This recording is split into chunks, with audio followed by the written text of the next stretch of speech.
ચાંદીપુરા વાયરસના કેસ અંગે વાત કરીએ। પાટણમાં પણ વધુ એક બાળકીનો રિપોર્ટ પોઝિટિવ આવ્યો અને ચાંદીપુરા વાયરસ થયો હોવાનું સામે આવ્યું। સંખારી ગામની 7 વર્ષીય બાળકીનો રિપોર્ટ પોઝિટિવ આવ્યો છે।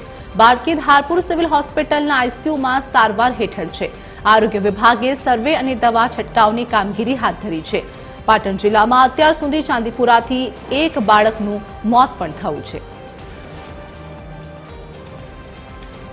સંવાદદાતા કૃણાલ શ્રીમાળી અમારી સાથે જોડાઈ ગયા છે। પાટણમાં પણ એક બાળકીનો રિપોર્ટ ચાંદીપુરા વાયરસના કારણે પોઝિટિવ આવ્યો છે। બાળકીનું મોત થયું, શું હાલની વધુ અપડેટ કૃણાલ?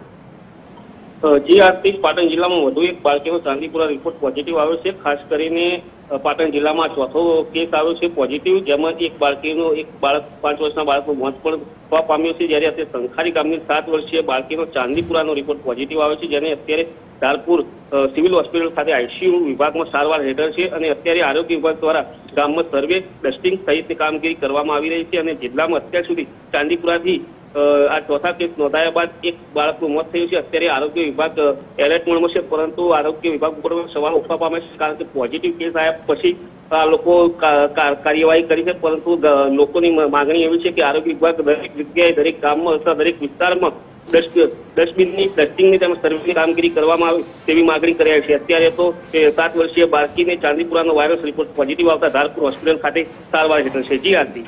જી આભાર કૃણાલ સમગ્ર માહિતી આપવા બદલ।